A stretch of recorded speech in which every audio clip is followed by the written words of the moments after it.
Chapter 1. The Setting. At the dawn of the 20th century, Europe was in the throes of World War I, a cataclysmic conflict that engulfed the continent.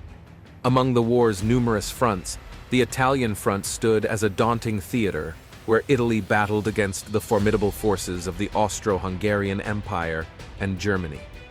This front, characterized by its treacherous mountainous terrain, had devolved into a grueling stalemate marked by entrenched positions and bitter fighting along the serpentine Isonzo River.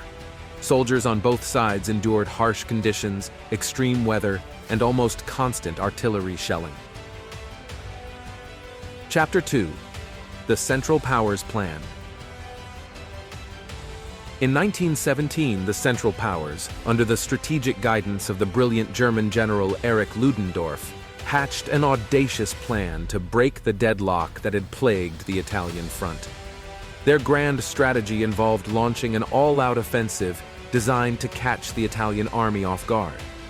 Caporetto, a small town nestled in the northeast of Italy, became the focal point of their ambitions.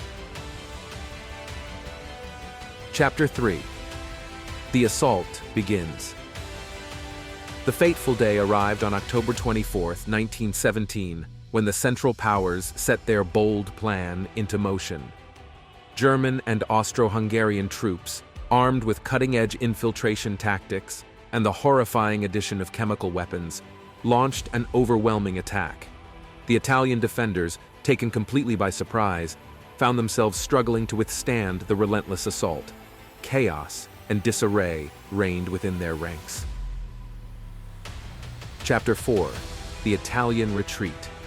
In the wake of the Central Powers' relentless onslaught, panic and confusion swept through the Italian lines. The demoralized Italian army, ill-prepared for this unprecedented attack, was forced into a harrowing retreat. Along their path, they left behind massive quantities of equipment and supplies. By November 9, 1917, Caporetto had fallen to the Central Powers, leaving the Italians in a full-scale retreat, with their prospects looking increasingly bleak. Chapter 5. The River Tagliamento. The Italian situation grew increasingly dire, and they had no choice but to establish a new defensive line along the banks of the river Tagliamento further south. General Armando Diaz assumed command, leading a beleaguered Italian force determined to make a final stand. The defense of this position was paramount, as the loss of this territory would jeopardize the very heart of northeastern Italy.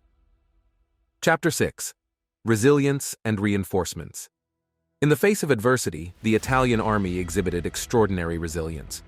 Reinforcements began to pour in, and buoyed by General Diaz's inspired leadership, the Italian troops managed to gradually stabilize their defenses along the Tagliamento.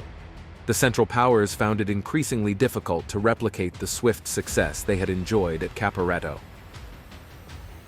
Chapter 7. The Turning Point. The turning point in this protracted struggle came with the Battle of the Piave River, fought in June 1918. Supported by British and French units, the Italian forces launched a triumphant counteroffensive that pushed the Central Powers back. The Italians successfully reclaimed lost territory. The momentum of the conflict had irrevocably shifted, and the Central Powers' initial aspirations of a swift victory had been quashed. Chapter 8. The Aftermath. The Battle of Caporetto, despite its disastrous initial outcome for the Italians, paradoxically served as a catalyst for their recovery and revitalized determination. The war on the Italian front would continue until 1918, but the tide had undeniably turned. The Central Powers' dreams of a swift and decisive victory were dashed, and the Battle of Caporetto remains a poignant and pivotal episode in the annals of World War I, underscoring the significance of strategic surprise, innovative tactics, and the unyielding resolve of those embroiled in the crucible of war.